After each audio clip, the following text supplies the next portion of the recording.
Dominant Protector. Credit to the author. 6,281-90. Ang mga pangalan po na nandito ay galing sa mga name generator. Kung meron man pagkakatulad sa mga pangalan ng tao o lugar at pangyayari, ito ay tunay na hindi sinasadya. Lumalabas na napakalakas ng loob ninyo na palihim na pumasok sa palasyo para patayin siya. Anong ginagawa ninyo? Agad na isara ang mga pintuan ng lungsod at halughugin ang buong lungsod. Hanapin ang gininto ang dragon.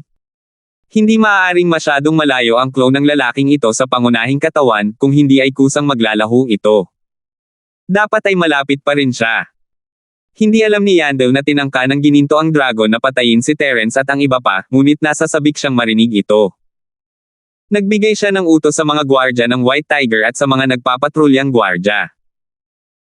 Bagamat wala sa ilalim ng kontrol ng angkan ng puting tigre ang mga gwardya, ang mga ordinaryong miyembro ng patrol na ito ay hindi nang ahas na tumanggi pagdating sa isang malaking bagay na palihim na pagpasok sa palasyo para sa isang pagpatay. Agad silang gumamit ng isang espesyal na paraan upang magpadala ng mensahe sa buong lungsod, at isang paghahanap para sa gininto ang dragon ang malapit ng isagawa. Natigilan sandali ang clone ng Golden Dragon bago siya ngumiti at tumango. Napakahusay, lahat kayo ay napakagaling. Gayunpaman, kung gusto akong hulihin ng mga ordinaryong alipors na ito, masyado nila akong minamaliit. Magkikita tayong muli, at maaalala ko ang bagay na ito ngayon. Balang araw, gagantihan kita. Nakahinga ng maluwag si Terence. Hindi kailanman ibinunyag ng Golden Dragon ang pagkakakilanlan ng malaking Polaka. Tila tapat ang lalaking ito sa malaking Polaka. Ito ang pinakamabuti. Tutal, ang pagtakas para sa kanyang buhay ang huling paraan. Ayaw ni Terence na pumili ng isang hindi tiyak na paraan maliban na lang kung ito ang huling paraan. Terence, magkikita tayong muli. Dapat mong abangan ang susunod nating pagkikita. Ang gininto ang dragon ay nagbigay ng kakaibang ngiti at tumango kay Terence bago nawala ang clone. Akala ng nagliliyab na langit ay pinagbabantaan ng gininto ang dragon si Terence, sinasabing patuloy niya itong susubukang patayin sa susunod. Si Terence lang ang nakakaintindi sa tunay na intensyon ng Golden Dragon. Maaaring kailanganin niyang patayin si Terence, ngunit umaasa siyang makakatrabaho si Terence para mailabas ang Polaka mula sa Illusion Fog Space. Kung hindi siya matutulungan ni Terence, maghihiganti ang Golden Dragon ng walang anumang pagpipigil. Kahit ano paman, hawak ni Terence ang mga gamit ng Polaka, at isa itong napakahalagang palatandaan. Malamang na hindi basta-basta ibubunyag ng Golden Dragon si Terence hanggat hindi niya ito nakukuha. Elder Linford, mukhang may hinanakit sa iyo ang Golden Dragon. Kailangan mong maging mas maingat sa iyong paglalakbay sa hinaharap. Paalala ng nagliliyab na langit kay Terence dahil sa kabaitan. Salamat sa iyong pag-aalala, Batang Panginoong Tian. Aalis na ba tayo? Bahagyang ngumiti si Terence. Kahit hindi siya hanapin ng Golden Dragon, hahanapin pa rin niya ito. Ang paghihiganti para kay Xiaowen ay isang bagay, ngunit mahalaga rin na malaman ang higit pa tungkol sa pamilya Shadow Guard ng malaking Polaka. Sa simula ay gusto ko sanang maglakbay si Elder Linford, ngunit tumakas ang Golden Dragon dahil sa takot na maparusahan. Mukhang malinaw na ang katotohanan, kaya aayusin ko ang pangangaso sa Golden Dragon. Hindi ko naguguluhin si Elder Linford. Kung maaari, bibigyan kita ng simpleng paliwanag tungkol sa ugat ni Fang Long dito. Tila kinumpirma ng nagliliyab na langit na ang Golden Dragon ang pumatay, at natural na medyo kumalma pagdating kay Terence. Dahil sa mga kaayusan ng kanyang mga tauhan, hindi siya nagmamadaling habulin ang Golden Dragon. Sa totoo lang, medyo simple lang. Lumabas ako kasama si Xiaowen para maghanap ng mga pahiwatig tungkol sa tangkang pagpatay sa palasyo. Nabalitaan ko na ang Golden Dragon sa Dragonized Pool ay may mga galaw na katulad ng sa assassin, kaya pumunta ako rito para malaman ang higit pa. Nagkataon na nakilala ko si Yandel sa harap ng aking pintuan. Batang Panginoong Tian, maaaring hindi mo ito alam, ngunit nagkaroon kami ni Yandel ng maliit na alitan sa palasyo. Walang plano si Terence na itago ang kasaysayan sa pagitan niya at ni Yandel, hindi naman mahirap itanong. Alam ko ang tungkol dito. Maliit na hindi pagkakaunawaan lang ito. Kasalanan ng kapatid ko ang hindi pagiging matino. Elder Linford, hindi mo kailangang isapuso iyon. Ngumiti ang nagliliyab na langit at ikinumpas ang kanyang kamay. Ang kanyang saloobin ay napakatapat. Medyo nagulat si Terence. Si Yandel nga ay mas malakas kaysa kay Yandel.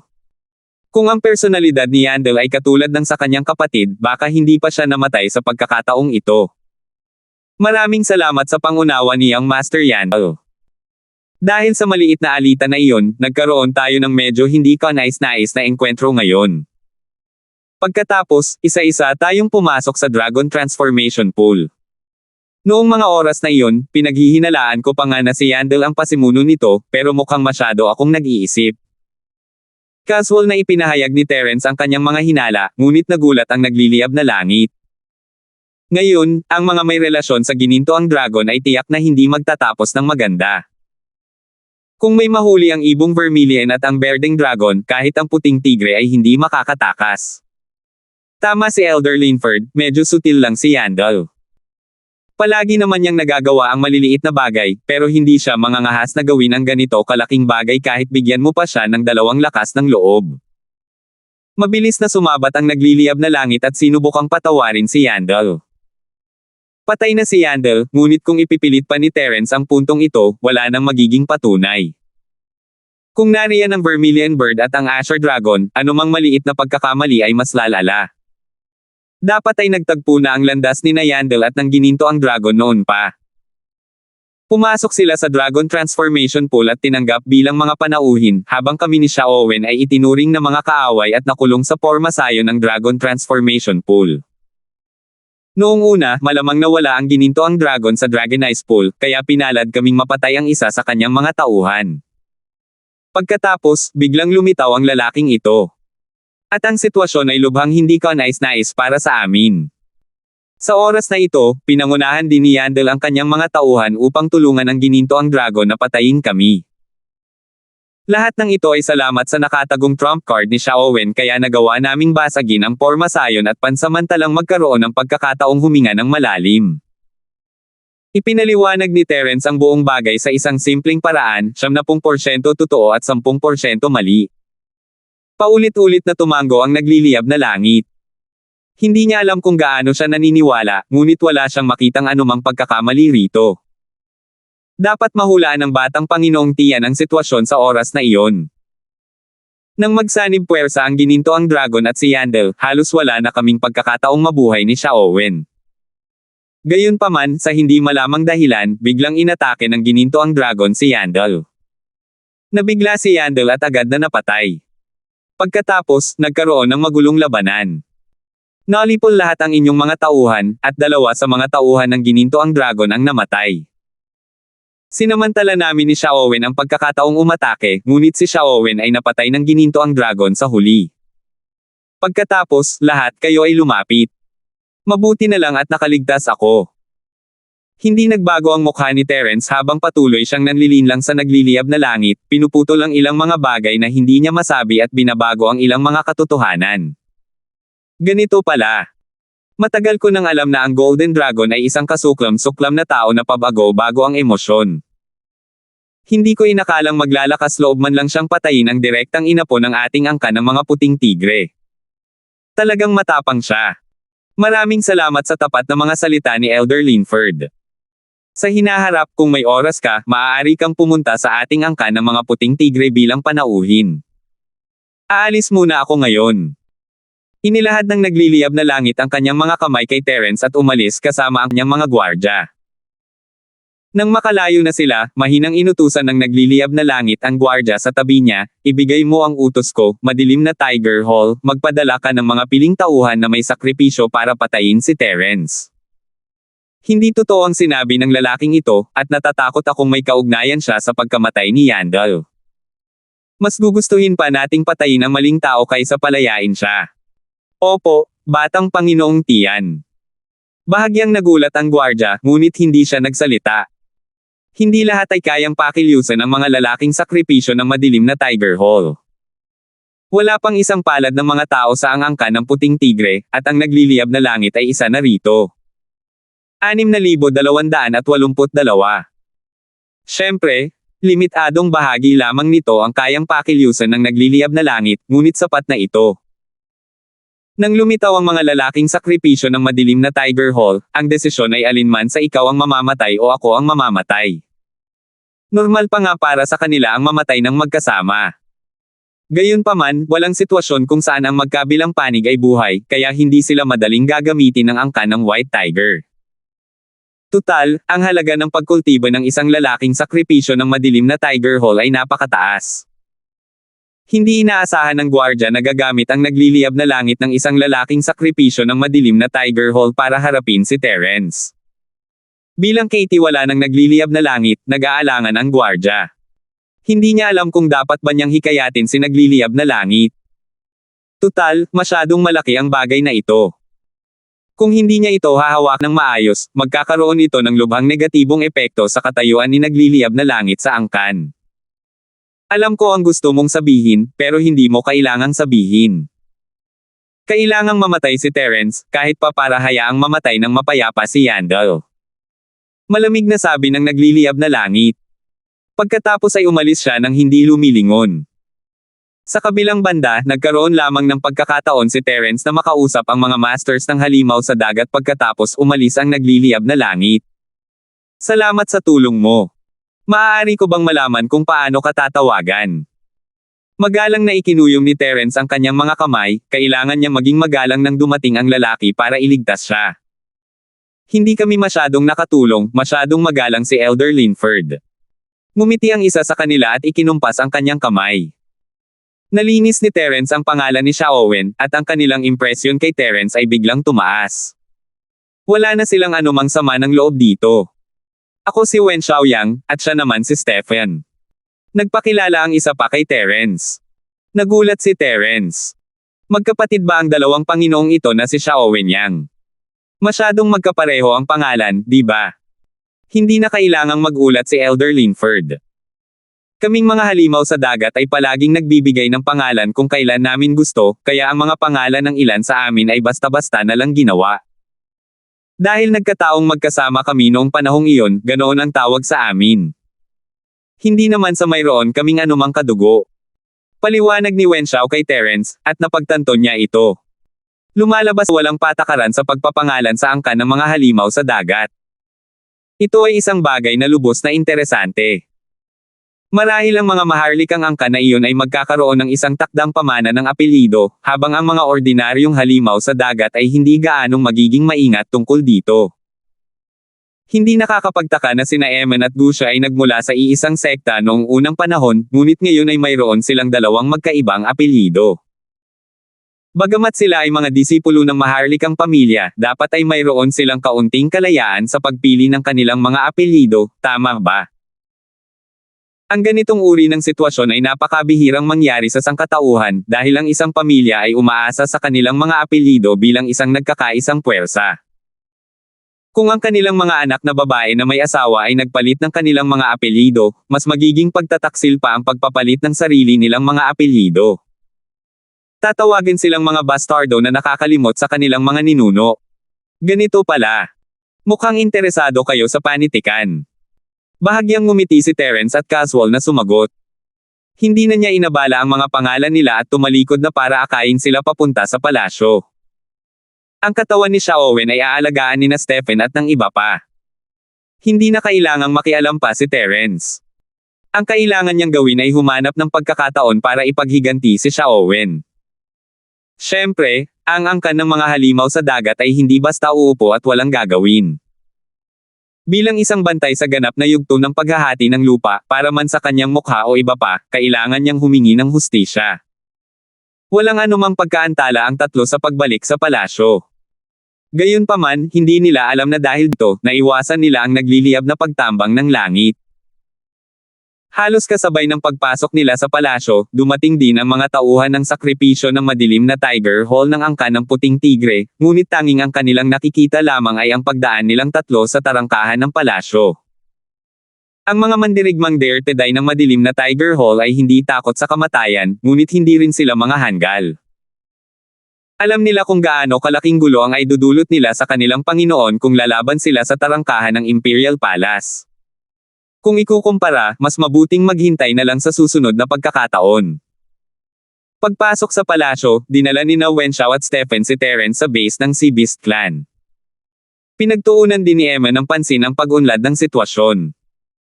Kung hindi lang dahil sa nakakagulat na pagpapadala ng isang Sea Rift Realm Master, nagpadala na sana siya ng isang Sea Rift Realm Guard para protektahan si Terence. Kuya Linford, mabuti naman at ayos ka lang.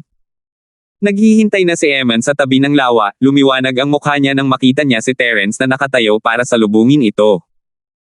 Naroon din si Gusha, nakasuot ng uniforme ng Beast Guard at nagbabalat kayo ng kanyang anyo. Hindi siya makikilala ng mga taong hindi pamilyar sa kanya. Boss, lumalaban ka na naman kahit wala ako. Hindi ka mabait. Napaangat ang balahibo ni Terence sa mapait na ekspresyon ni Gusha. Kapatid na Eman, nakikiramay talaga ako sa pagkamatay ni Xiaowen. Hindi na inabala ni Terence si Gusha at ikinuyom ang kanyang mga kamao kay Eman bilang paghingi ng tawad. Mas naging malapit ang kanilang relasyon, ngunit hindi ito umabot sa puntong wala na silang maipaliwanag sa pagkamatay ni Xiaowen. Kapatid na Linford, hindi mo kailangang masyadong mag-alala tungkol dyan. Sulit ang sakripisyo ni Xiaowen para protektahan ka. Gayunpaman, ako, si Eman, ay tiyak na maghihiganti sa kanya. Tutal, matagal ko na siyang kasama. Kapatid ko siya. Seryosong sabi ni Eman. Sinusubukan man niyang makuha ang puso ng mga tao o talagang may intensyon siya, mas natuwa si Terence. Boss, bakit hindi mo na lang ako hayaang sumunod sayo? Dahil nandito ako, walang makakaisip na saktan ka. Gusto ni Gusha na manatili sa tabi ni Terence, nakakapangilabot isipin na lang ang pakikipaglaban kahit hindi naman siya ang may karapatang makipaglaban. Mag-ingat ka. Kung lalabas ka ngayon at makita ka ng Spirit Beast Clan at ng mga tao sa gitna, maganda kaya ang magiging katapusan mo. Tinitigan ni Terence si Gusha at nakangiting pinagalitan ang lalaki, binalaan itong huwag manggulo. Akala ni Eman ay ang tinutukoy ni Terence ay ang pagbabagong anyo ni Gusha, hindi niya alam na ang tinutukoy ni Terence ay ang katotohanang dapat ay nasa ilusyon pa rin si Gusha sa puso ng mga Spirit Beast. Kung bigla siyang lilito, masisira ang buong plano. Alam na alam din ito ni Gusha. Umiling na lang siya ng may panghihinayang at pumunta sa gilid para kumain at uminom para gamutin ang sugatang puso niya. Kuya Linford, maupo ka at mag-usap tayo. Ngumiti si Eman at sinenyasan si Terence na umupo bago nagtanong, may nalaman ka ba sa biyaheng ito? Mas interesado si Eman sa balita mula sa gitnang panig at kung ang angka ng mga espiritong hayop ay nagbabalak laban sa angka ng mga hayop sa dagat. Hindi siya masyadong nag-aala tungkol sa ginintoang dragon. Naintindihan ito ni Terence, ngunit wala siyang natanggap na balita mula sa kabilang panig ng lungsod maliban sa Golden Dragon. Wala siyang maisip na anumang bagay para kay Eman. Tinambangan kami ng Golden Dragon nang lumabas kami sa pagkakataong ito, at nalaman namin ang posibleng pagkakakilanlan niya nang magtanong-tanong kami. Pumunta kami ni Xiaowen sa isa sa kanyang mga kuta, ang Dragon Transformation Pool, para mag-imbestiga, at pagkatapos ay sunod-sunod na nangyari. Maikling ipinaliwanag ni Terence ang nangyari, at pagkatapos ay ipinaliwanag, sa palagay ko ay maaaring patuloy kang targetin ng mastermind ng Golden Dragon pagkatapos mo akong harapin. Kaya nga ako nag-imbestiga. Hindi mo na kailangang magpaliwanag, Kuya Linford. May sarili akong mga haka-haka. Kahit sino sa apat na Grand Elder ng Inner Sect ang nasa likod nito, ang layunin nila ay guluhin ang sitwasyon at atakihin ang mga hindi sumasang-ayon sa kanila.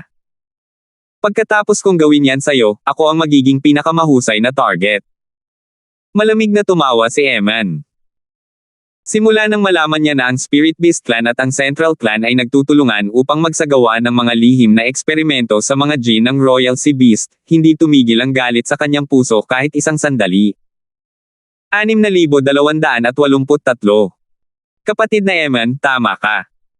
Sa kasamaang palad, wala kaming nakitang anumang kapaki-pakinabang na pahiwatig sa Dragon Transformation Pool. Ang dapat lang ikabahala ay pinatay ng Golden Dragon si Yandel at sinubukang i-figure out si Xiaowen. Maaaring ito ay isang dahilan para harapin ka ng mastermind sa likod niya. Bagamat hindi nahulog ang nagliliyab na langit sa kanyang bitag, kailangan pa rin tayong maging mapagbantay. Kung hindi gumana ang kanyang unang bitag, tiyak na gagawa siya ng isa pa.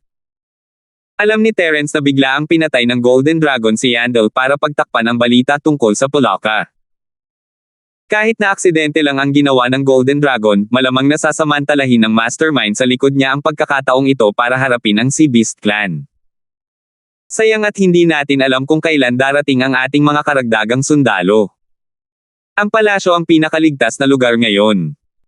Hanggat hindi tayo umaalis sa palasyo, dapat tiyakin ng angkan ng mga espiritong hayop ang ating kaligtasan. Kung hindi, kailangan nating harapin ang paghihiganti ng buong angkan ng mga hayop sa dagat. Bumantong hininga ng mahina si Eman, ang kanyang tono ay nagpapakita ng isang pambihirang bakas ng kawalan ng kakayahan. Alam niyang may katuturan ang sinabi niya, ngunit walang ganap.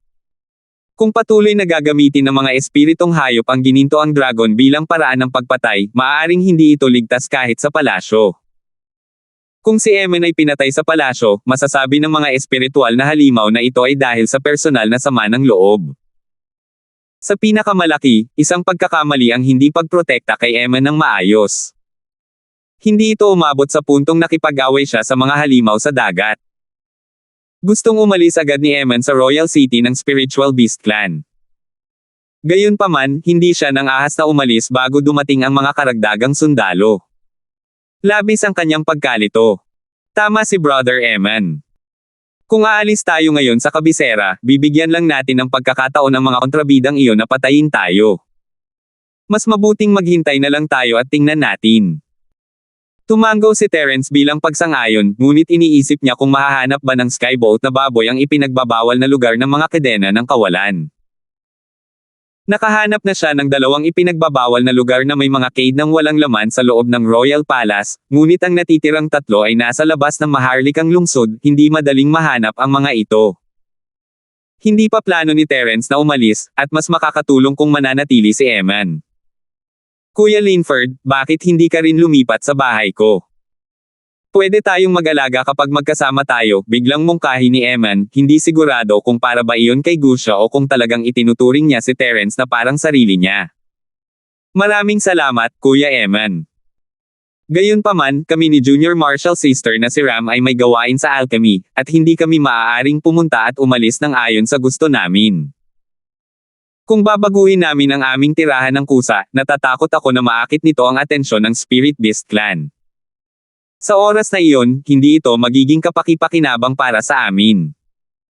Mahina akong nagpasalamat si Terence bago siya magalang na tinanggihan. Hindi alintana ni Eman at ikinumpas ang kanyang kamay, tama ka. Masyado akong naging inosente. Paano naman ito?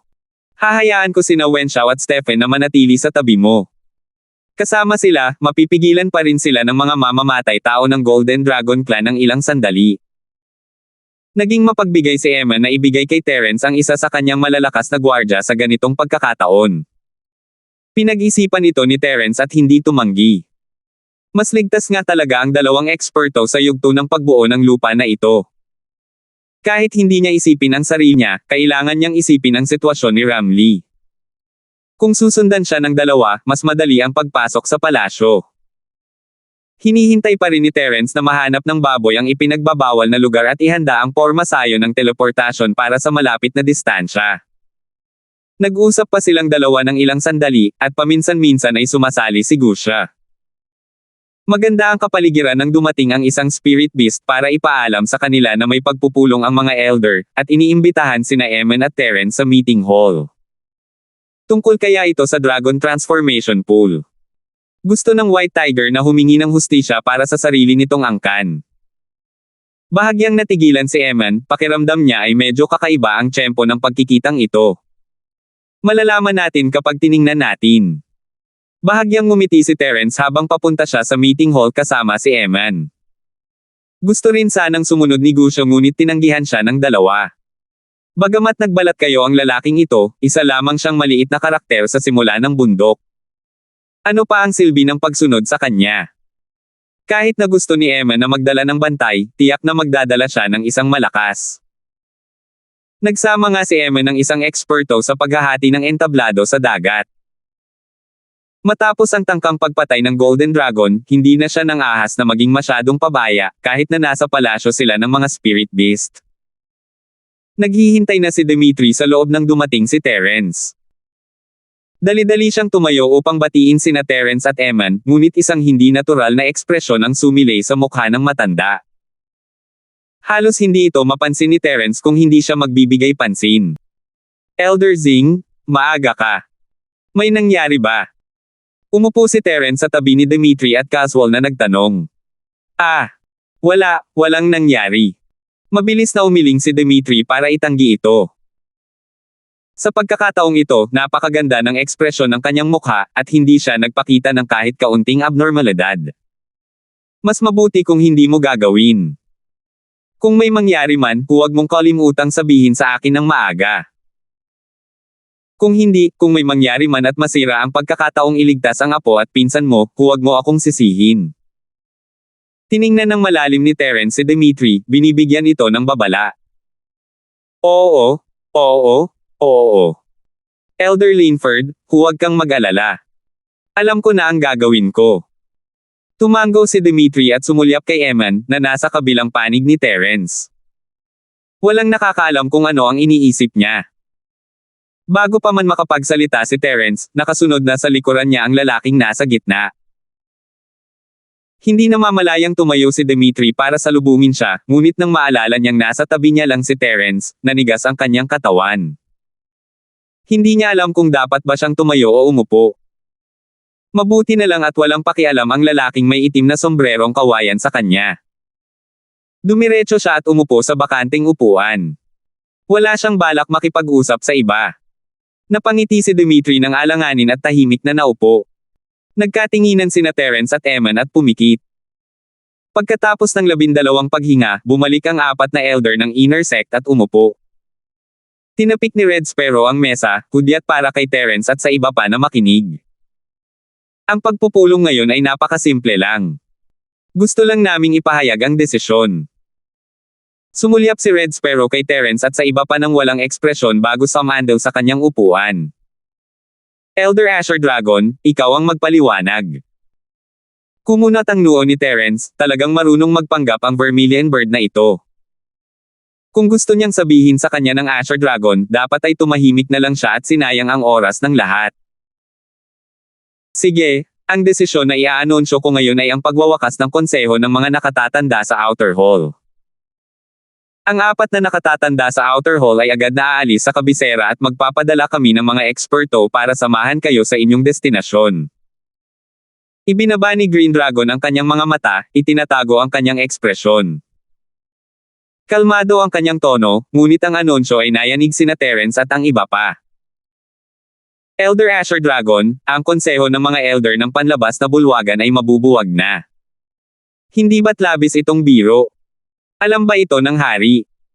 Tanong ni Terence. 6,284. Ayaw ni Terence na magalit ng malakas sa ganitong bagay, pero imposibleng asahan na magtatanong si Dimitri o ang lalaki.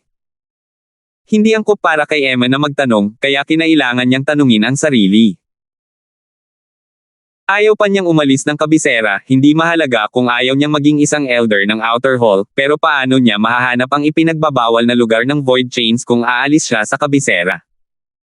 Paano ko ililigtas ang malaking Poloka at si Wang Xiang? Elder Linford, masyado kang nag-aalala. Ang konseho ng mga nakatatanda sa labas ng bulwagan ay orihinal na isang hindi kinakailangang lugar. Isa rin itong paghahanda para sa hinaharap. Ngayong halos tapos na ang gawaing paghahanda, hindi mahalaga kung umiiral ang konseho ng panlabas na bulwagan o wala. Nasa tamang landas ang lahat, kaya hindi na kailangang sayangin ang mahalagang oras ng lahat. Kapag lumabas ang hari mula sa pag-iisa, natural na iuulat natin ito sa hari. Nakangiting paliwanag ng Asher Dragon, ngunit alam ng lahat na nagsasalita lamang siya ng kalokohan. Elder Asher Dragon, saan mo ba kami ipapadala pagkatapos mong buwagin ang konseho ng mga nakatatanda sa panlabas na bulwagan? Biglang nagsalita si Emma ng malamig. Labis din siyang nalungkot tungkol sa bagay na ito. Ang pag-alis sa kabisera ay katumbas ng pagpapulala ng panganib. Magiging kakaiba kung masaya siya. Ang kamahalan ay isang marangal na panauhin ng angkan ng mga espiritong hayop. Natural lang, maaari kang pumunta kahit saan mo gusto. Susundin ng aming mga tao ang iyong mga utos ng walang kondisyon at sasamahan ka saan mo man gusto. Bahagyang tumango si Azure Dragon, ang kanyang tindig ay napakaayos. Malamig na tumawa si Eman. Sa tingin ko hindi naman na masyadong malala ngayon. Bihira na akong makapunta sa Royal City, ng mga spiritual beast. Gusto ko pang maglaro ng mas matagal. Sigurado akong wala kang magiging problema dyan, Elder Azure Dragon. Kamahalan, lubos akong humihingi ng paumanhin. Maaari kayong bumisita sa kahit saang lugar sa Timog Kontinente maliban sa lungsod ng Yanwo. Ito ay dahil mayroon tayong mga panloob na bagay na kailangang asikasuhin, kaya hindi ko maginhawa para sa inyo na manatili sa lungsod ng Yanwo. Kabilang dito ang mga sekreto ng ating angkan ng mga espiritong hayop, kaya hindi ko maginhawa para sa inyo na magpaliwanag pa rito. Maganda at walang kapintasan ang mga salita ng Green Dragon, na lubos na humaharang sa posibilidad na patuloy na tumanggi si Eman. Sa madaling salita, gusto nilang paalisin silang lahat sa kabisera. Halatang halata ito kaya't walang magagawa ang mga ordinaryong bisita para manatili. Kumunat ang noo ni Terence, hindi maintindihan ang ginagawa ng apat na matatanda. Nakita ba niya na tumatakbo ito para pakawalan ang malaking pulaka? Malamang hindi iyon mangyayari. Kung alam lang nila ito, malamang ay pinatay na nila siya at sinimulang pangikil. Bukod sa posibilidad na ito, ang tanging posibilidad lamang ay ang pag-atake nila kay Eman at sa iba pa. Hanggat wala sila sa kabisera, ang ugnayan sa pagitan ng angkan ng mga espiritong hayop at ng angkan ng mga prinsipe ng mga hayop sa dagat ay magiging mas maliit kung may mangyari sa kanya. Sa ganitong paraan, hindi sila tuluyang magkakahiwalay. Nagtama ang mga mata ni Terence at Eman, pareho silang matatalinong tao, at pareho sila ng iniisip. Hindi nila alam kung ito nga ba ang pinaplano ni Green Dragon, pero sina Terence at Eman ay halos 70 hanggang 80% sigurado. Dahil nag-aalangan si Eman tungkol sa kooperasyon sa pagitan ng dalawang tribo, ang pag-alis sa kanya at pagpapadala ng ibang sugo mula sa tribo ng halimaw sa dagat ang magiging pinakasimple at pinakakombenyenteng paraan. Ang mga tinatawag na gwardya ng Azure Dragon ay walang gagawin para protektahan siya, at malamang natatalikod sila at aatakihin siya. Nakakagulat talaga ang pagiging maasikaso ng inyong angkan ng mga espiritong hayop, at ako'y namangha. Aba, dahil pinalis ninyo kami, magiging masasamang panauhin kami kung magpapatuloy kami sa pananatili. Terena, pero hindi mo naman kami maaaring paalisan sa lungsod ngayon, di ba? May sarili ring pagmamalaki si Eman. Bilang isang prinsipe ng angkan ng mga hayop sa dagat, muntik na siyang matangay palabas ng pinto gamit ang wallis. Paano pa siya makakatagal? Tutal, mayroon siyang 2 eksperto sa yugto ng paghahati ng dagat at ilang gwardya sa ganap na antas ng kaharian ng paghahati ng lupa. Kung talagang gusto niya silang harapin, hindi siya magtatagumpay ng hindi nagpapadala ng sapat na malakas na hanay. Napakamaalalahanin talaga ng kamahalan. Mas makabubuti kung makaalis na tayo ng lungsod ngayon. Kung talagang minamadali ng kamahalan ang lahat, maaari na kayong umalis bukas ng umaga. Ngumiti ang Green Dragon habang sinasabi ang mga salitang sapat na para magalit si Eman. Wala siyang naramdamang mali dito. Mas lalo pang natitiyak ni Terence na ito na ang huling dagok kay Eman. Kung hindi, ang ganitong pananakit sa prinsipe ng angkan ng mga halimaw sa dagat ay hindi makakabuti sa angkan ng mga espiritong halimaw. Sa katunayan, ang pagsira ng alyansa ay hindi ang pinakamalalang bagay, at hindi ito magdudulot ng mapaminsalang dagok sa angkan ng mga espiritong hayop at sa plano ng Central. Ang ganap na pag-aaway sa angkan ng mga hayop sa dagat ang siyang magiging dahilan upang maging bawal na lugar ang dagat na nagdurugtong sa mga isla para sa angkan ng mga espiritong hayop. Hindi inisip ni Terence na kailangang sumugal ang angkan ng mga espiritong hayop. Sa madaling salita, tiyak na mayroon silang ibang layunin sa pag-atake kay Eman. Masyado ngang nagmamadali ang araw na ito. Babalik ako at mag-iimpake. Aalis ako ng kabisera bukas ng umaga. Ang ekspresyon ni Eman ay kasing lamig ng yelo at ang apoy sa kanyang puso ay malapit ng sumabog. Ang 4 na matandang ulap sa harap niya ay masyadong malakas at sandali lamang niya ito napigilan. Hindi alam ni Eman kung nasaan ang mga karagdagang sundalo mula sa tribo ng mga halimaw sa dagat. Ang magagawa na lang niya ngayon ay ang maghintay ng mas matagal hanggat maaari. Mas makabubuti kung bibigyan pa siya ng 2 oras. Elder Asher Dragon, paano natin ito aayusin? Maaari ba akong umalis kasama si Prinsipe Eman? Tanong ni Terence. Delikado ang makasama si Eman, ngunit maaaring makatakas siya gamit ang kanyang trump card. Kung ipipilit ng Green Dragon na hindi makakasama ni na Terence at ng iba pa si Eman, magiging abala ito. Hindi magiging madali ang maging nasa ilalim ng house arrest. Elder Linford, kailangan mo pa ring mag-ayos ng mga gamot para sa aking angkan para hindi ka na sumama sa prinsipe at sa iba pa. Magpapadala ako ng mga gwardya para ibalik ka sa iyong orihinal na lugar upang ipagpatuloy ang iyong pag-iisa. Gaya ng inaasahan ni Terence, ayaw siyang palayain ng Green Dragon. Si Terence ang pinakamalaking kaaway ng Central at hindi nila siya madaling mapatay dahil sa ilang kadahilanan. Ang paglalagay sa kanya sa ilalim ng kontrol ng angkan ng mga espiritong hayop ang pinakamahusay na pagpipilian, at makakagawa rin sila ng mga angkop na elixir para sa angkan ng mga espiritong hayop. Ito ay pagpatay ng 2 ibon gamit ang isang bato. Elder Linford, dapat kang sumama sa akin pabalik. Magbabantay tayo sa daan. Tumawa ang lalaking nakasuot ng itim na sombrerong kawayan at nagsalita sa pambihirang paraan. Lalong naging kakaiba ang mukha ni Dimitri. Hindi alam ni Terence kung ano ang iniisip ni Dimitri, ngunit alam ni Dimitri na masama ang loob ni Terence. Hindi masukat ang lakas ng lalaki, at hindi masabi ni Terence kung gaano ito kalakas. Pakiramdam ni Terence ay wala siyang pagkakataong manalo laban sa lalaki. Nagkasundo ng husto ang prinsipe at si Elder Linford. Dahil wala akong gagawin pagbalik ko, sasamahan ko si Elder Linford sa bahay niya. Biglang ngumiti si Eman at hiniling na sumama kay Terence. Labag ito sa inaasahan ng Asher Dragon, ang pinakamabilis na ruta ni Eman pabalik sa Sea Beast Clan ay nasa kabilang direksyon mula kay Terence, na gumugugol ng kahit 2 beses na mas mabilis. 6,285.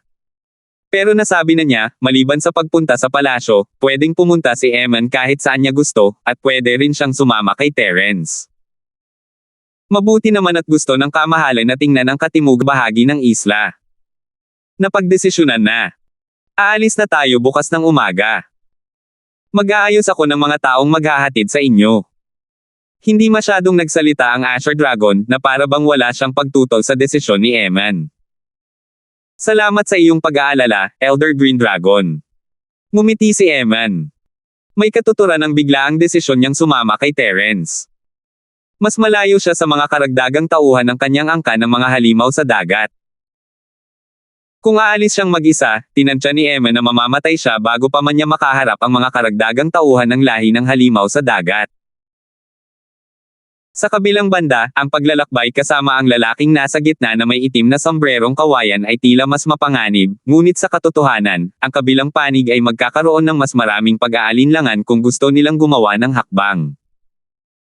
Maituturing itong isang sugal, ngunit nadama ni Emma na tama ang kanyang pinili.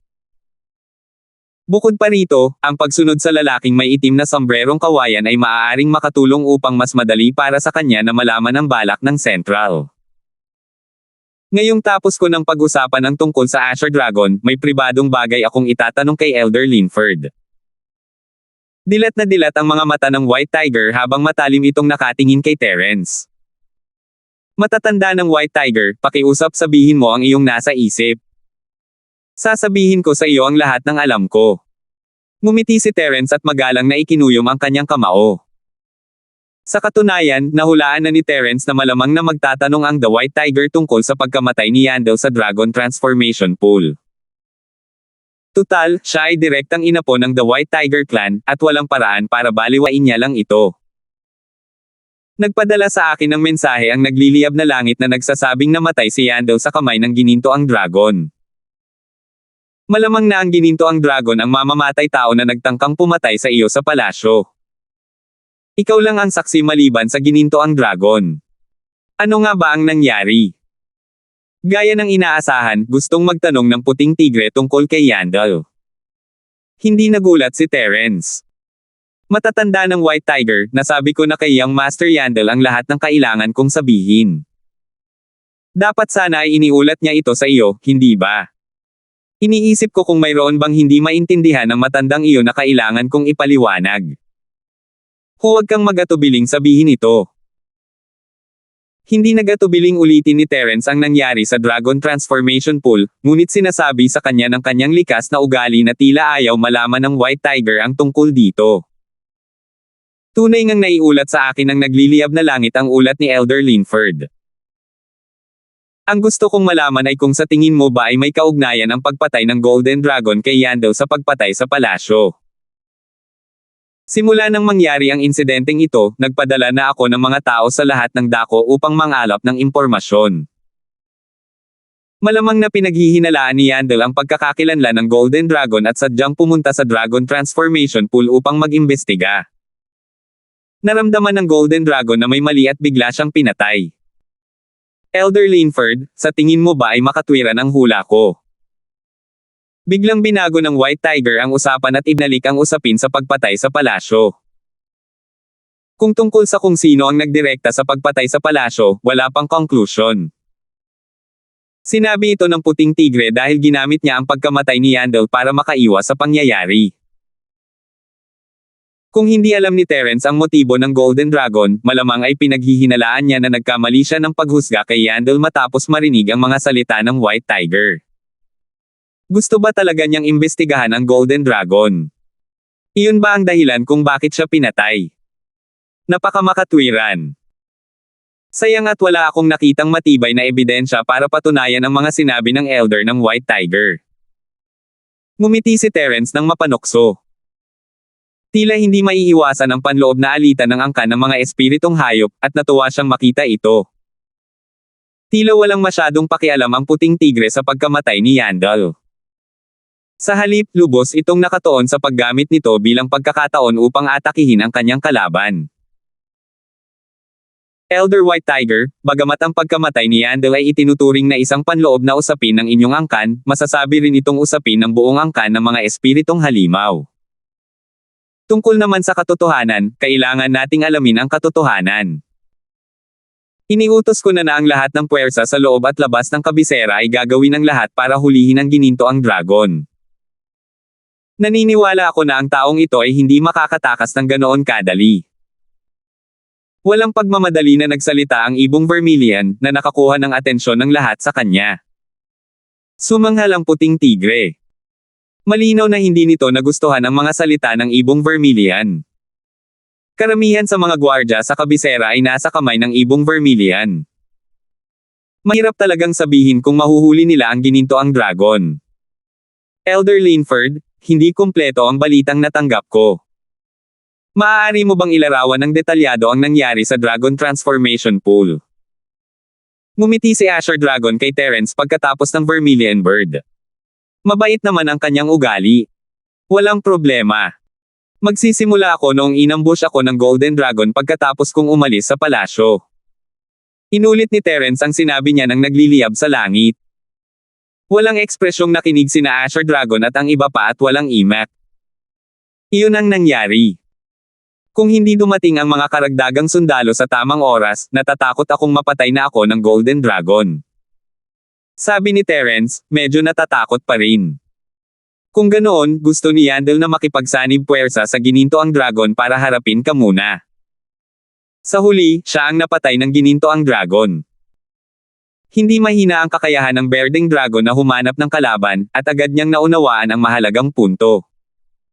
Asher Dragon, anong ibig mong sabihin dito? Sinasabi mo ba na ang mga inapo ng aking angkan ng puting tigre ay nakikipagsabuatan sa ginintoang dragon? Agad na nagalit ang puting tigre. Sa kritikal na puntong ito, ayaw niyang ako ang sisihin. Hindi ko sinabi yan. Nagtatanong lang ako tungkol sa katotohanan. Ano ba ang ikinababahala mo, matandang puting tigre? Tiningnan ng Asher Dragon ang puting tigre ng mahinahon at walang emosyon. Iniisip niya kung paano niya mapapatunayang totoo ang bagay na ito. Elder Linford, gusto kong malaman kung paano mo nabasag ang spell formation ng Dragon Transformation Pool. Hindi ito basta-basta kayang gawin ng kahit sino. Mukhang isa ring hidden master si Elder Linford. Biglang nagsalita ang Black Tortoise, na tahimik lang sa lahat ng oras na ito. Sinusubukan din niyang tulungan ang White Tiger na baguhin ang usapan. Makumpirma na nag-uusap sina Yandel at ang Golden Dragon, at mas lalo lang itong magpapahirap kung magsasalita pa siya. Lahat ay interesado rin dito, kaya nang marinig nilang binanggit ito ni Itim na Pagong, hindi sila tumutol. Elder Black Tortoise, napakabait mo. Nasabi ko na rin na malamang dahil ito sa mga pagsisikap ni Xiaowen. Kung hindi dahil sa kanya, natatakot akong namatay na ako sa Dragon Transformation Pool. Giit ni Terence sa kanyang teorya, walang paraan para malaman nila kahit hindi sila maniwala sa kanya. Si Xiaowen, isang eksperto mula sa angkan ng mga halimaw sa dagat, ay hindi mahina. Gayunpaman, dapat sana ay namatay na siya bago pa man masira ang Dragon Transformation Pool, tama ba? Lahat ng naroon ay isang matandang halimaw at hindi madaling maloko. Totoo yan, pero ang trump card na iniwan ni Brother Yang ay matagumpay na nabasag ang harang ng Dragon Transformation Pond, na nakakuha ng atensyon ng maraming tao, sabi ni Terence, na nanatili sa puntong ito. Sige, hindi naman malalaking bagay ang mga ito. Hindi mo kailangang makialam pa sa mga ito, walang pakialam na sabi ng Asher Dragon. Malamang ay naramdaman niyang hindi siya makakakuha ng anumang kapaki-pakinabang na impormasyon mula kay Yandel, kaya nagpasya siyang magtuon sa pakikipagsabuatan sa pagitan ni Yandel at ng Golden Dragon. Bakit hindi muna kayong bumalik? Aalis tayo bukas ng umaga, at marami pa tayong kailangang ihanda. Kung mayroon kayong anumang katanungan, magtatanong ulit tayo.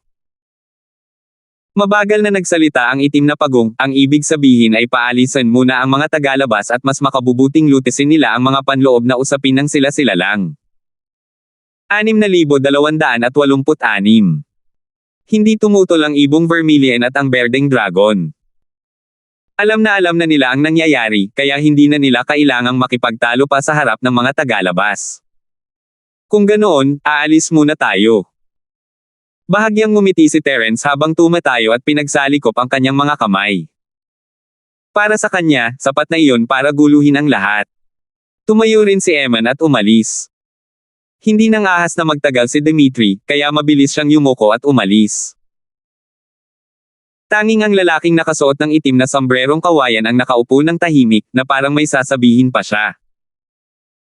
Gustong-gusto talaga ni Terence na maglagay ng Spirit Beast dito para makinig, pero kahit ang pinakamahina rito ay nasa Sea Rift Realm. Hindi siya sigurado kung malalaman nila. Kung mabubunyag sila, magiging malaking problema iyon. Kaya pagkatapos pag-isipan ito, sumuko na si Terence sa ideya ng pagsusugal at umalis ng bulwagan kasama sina Eman at Dimitri. Kuya Linford, may kailangan ka bang iempake? Bakit hindi na lang ako sumama sa'yo papunta sa bahay mo para mag-empake, pumunta ka sa bahay ko mamayang gabi, at umalis bukas ng umaga? Nakangiting eniaya ni Eman kay Terence habang palabas sila ng pinto. Ayos lang. Kuya Eman, pwede ka nang bumalik muna. Babalik din ako agad. Hindi magtatagal. Ngumiti si Terence at ikinuyom ang kanyang mga kamay bilang pasasalamat. Walang gaanong dadalhin niya ang mga pinakamahalagang bagay, pero naroon pa rin si Ramlee, at kailangan siyang sunduin ni Terence. Sabay na tayo. Hindi naman magtatagal yan, nakangiting sabi ni Eman, ang layunin niya ay siguraduhin ang kaligtasan ni Terence. Hindi alam ang kinaroroonan ng Golden Dragon, at kung kikilos si Terence ng mag-isa, bibigyan nito ang lalaki ng pagkakataong palihim siyang atakihin. Dahil kasama si Eman at ang kanyang bantay na sumisira sa dagat sa kanyang tabi, kinailangan niyang pigilan ang antas ng Golden Dragon. Sige, tara na.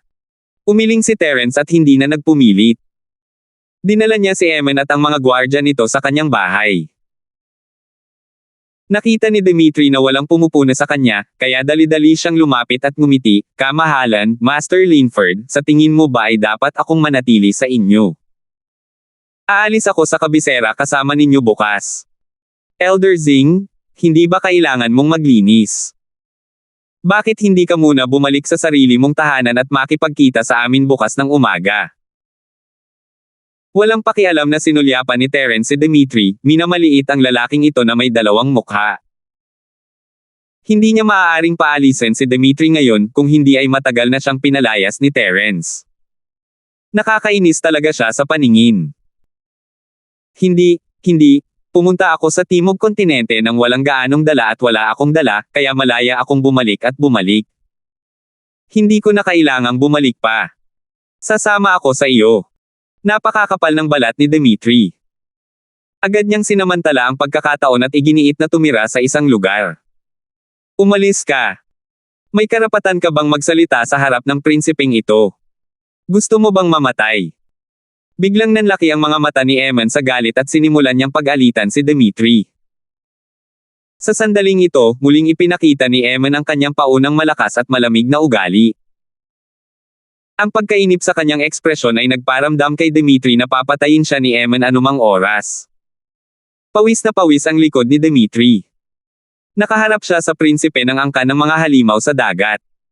Sa paningin niya, hindi man lang langgam si Dimitri. Kung gusto niya talaga itong patayin, walang magsasalita. Inaasahan ba niyang ililigtas siya ni Terence?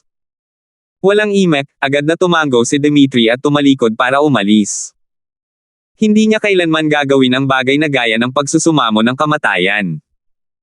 Magaling, Kuya Eman. Ngumiti si Terence at nag-thumbs up kay Eman. Sinusundan sila ni Dimitri at hindi sila komportableng mag-usap. Matapos nila siyang itaboy, mas naging casual na lang ang lahat. Hindi ka maaaring maging mabait sa ganitong klaseng tao. Kung hindi, wala siyang gana. Ayon sa mga nauna kong pamamaraan, mas mabuting patayin na lang siya gamit ang sampal. Sumili din ang ngiti sa mukha ni Eman. Ibang-iba na ang kanyang pagkatao kumpara dati. Hindi ko alam kung ano ang ginagawa ng Spirit Beast Clan. Pinalayas nila kami sa kabisera. Kulang na lang ay mapalayas kami sa bansa.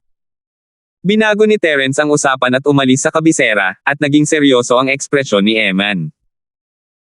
Pakiramdam ko ay gagawa sila ng paraan para ako'y atakihin. Kuya Linford, dapat sana'y ligtas ang iyong paglalakbay, ngunit matapos akong sumama, mahirap sabihin. Pasensya na talaga, baka nahila kita pababa. Diretso lang si Eman, sinasabi kay Terence ang kanyang iniisip nang walang itinatago. Masyadong maraming iniisip si Brother Eman. Alam mo naman na nangunguna ako sa listahan nila. Malinaw na pinuprotektahan ako ng pagsama mo sa akin. Bahagya nang umiti si Terence. Mas mapanganib nga para sa kanila ang magsama, pero mas malakas din ang depensa nila. Hindi mahalaga kung sino ang mas magdurusa. Kung maglalakas loob ang angkan ng mga espiritong hayop na atakihin sila sa publiko, hindi sana nila sila pinalabas sa lungsod ng hari. Maaari nila silang patayin lahat anumang oras ngayon. Dahil hindi nila ginawa iyon, naniniwala si Terence na kahit tambangan sila sa kalagitnaan, hindi sila lalayo. Sino ang maniniwala na ang angkan ng mga espiritong hayop ay walang kinalaman sa pagpapadala ng 10 tagapagtanggol ng kaharian na sumisira sa dagat? Medyo nahihiya ako sa mga sinabi ni Kuya Linford. Sige, huwag na nating ituloy ang formalidad nating magkakapatid. Iba na lang ang pag-usapan natin. Ang lalaking may itim na sombrerong kawayan ay mas mataas sa Central. Gusto ka bang ipadala ng Green Dragon sa Central Control Area? Ang pinaka-interesado pa rin ngayon kay Eman ay ang Central. Bukod sa mga konsiderasyon sa kaligtasan, hindi naman sa ayaw niyang makita ang base ng Central sa katimugang isla kasama si Terence. Tama iyan. Medyo komplikado ang pag-alit kong relasyon sa Central. Hindi na sila makapaghintay na patayin ako, pero may mga inaalala sila. Mas makabubuti kung mapatay nila ako gamit ang hiniram na kutsilyo. Hindi ko pa maipaliwanag sa ngayon, pero ipapaliwanag ko sa iyo ng detalyado kapag may pagkakataon ako. Ikinumpas ni Terence ang kanyang kamay, biglang gumalaw. Malamang na kailangang alisin ng utak sa likod ng Golden Dragon ang Green Dragon sa listahan ng mga sospek, dahil ang Green Dragon ang nagbigay kay Terence ng pakiramdam na pinuprotektahan siya nito. Kung gusto ng Green Dragon na patayin si Terence, maraming pagkakataon, at ang pagpapadala sa kanya pabalik sa Central ay hindi isa sa mga iyon. Tulad nga ng sinabi ni Terence, hindi siya papatayin ng Central sa ngayon, at dapat alam din iyon ng Green Dragon. Sa madaling salita, ang pagbabalik sa Central ay pagbibigay kay Terence ng pagkakataong ligtas na makaalis sa kabisera. Kung hindi niya ginawa iyon, masaya sana ang lalaki na mag-ayos ng iba pang mapanganib na ruta. Ang problema, bakit inalagaan ni Green Dragon si Terence? Ilang beses na silang nagkita, pero hindi sila malapit. Nakatanggap si Terence ng tulong mula kay Green Dragon, at malamang may isang bagay na hindi niya alam. Senior Ghost, ano sa tingin mo ang binabalak ng bagong Azure Dragon na ito laban sa akin? Pakiramdam ko ay may mali sa kanya. Hindi maintindihan ni Terence, at ang tanging magagawa niya ay humingi ng tulong sa molditang nilalang sa Jade Space. Naubos na niya ang marami niyang gamit na parang multo kamakailan lang, pero si Terence ay maraming magagandang gamit sa larangan ng Jade, kaya mabilis siyang makakabawi. Hindi ako sigurado. Siguro may naramdaman siyang bakas ng aura ko sa'yo. Biglang nanghula ang malademonyong nilalang, pero bigla nitong naramdaman na posible pala. 6,287.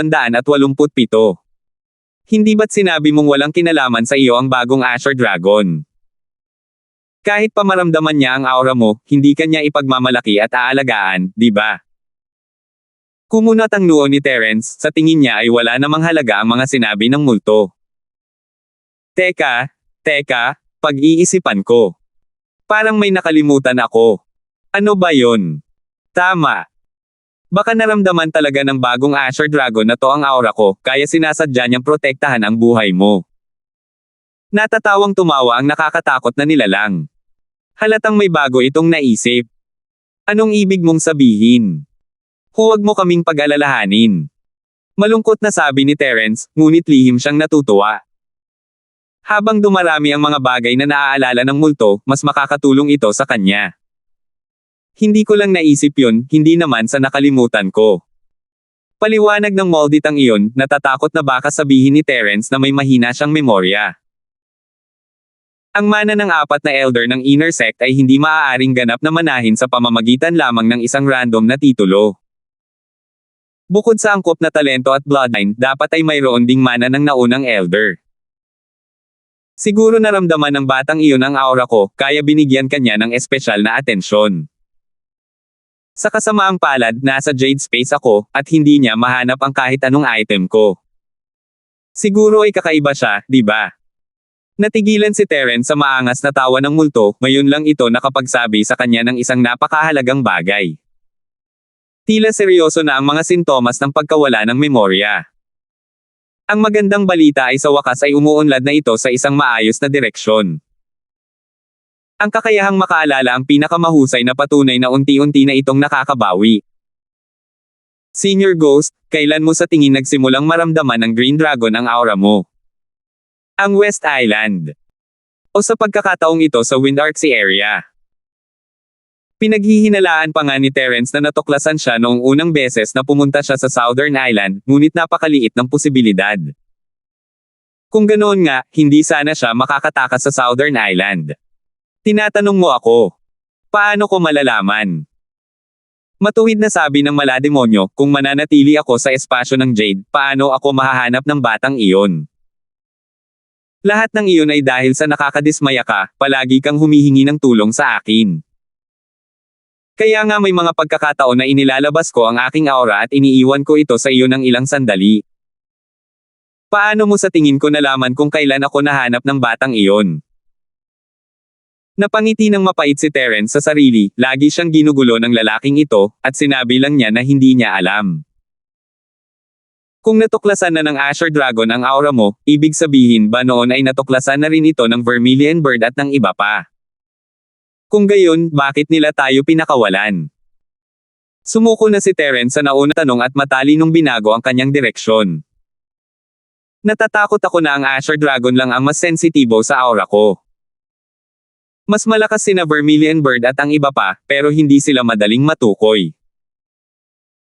Ito ang resonansya ng Primordial Spirit, isang natatanging katangian sa pagitan ng dalawang henerasyon ng Azure Dragons. Sa tingin ko ay nakuha na ng batang iyon ang isang bagay na naiwan ko sa clan, kaya kahit hindi siya ganap na tagapagmana ng Azure Dragon, halos hindi niya ako karapat-dapat na maramdaman. Tila maraming bagay ang naalala ng multo, at nagsalita ito sa napaka-organisadong paraan.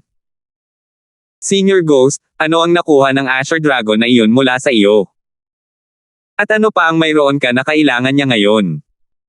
Nagtataka si Terence, ano ang kailangan ng pamana ng Green Dragon? Pareho ba ang Vermilion Bird, White Tiger, at Black Tortoise? Ito ang mga pangunahing sikreto ng angkan ng mga Spirit Beast. Hindi ko pa masasabi sa iyo ngayon, pero sasabihin ko sa iyo sa hinaharap. Umubo ng 2 beses ang nakakatakot na nilalang at nagsalita ng walang kabuluhan ng may seryosong mukha. Alam ni Terence na malamang na medyo malabo pa ang alaala ng demonyong nilalang sa bahaging ito, kaya't nagpasya siyang huwag na lang itong banggitin. Kung hindi sana nito mabibigyan si Terence ng kahit anong sikreto. Iisa na silang dalawa ngayon, at wala nang sikreto sa pagitan nila.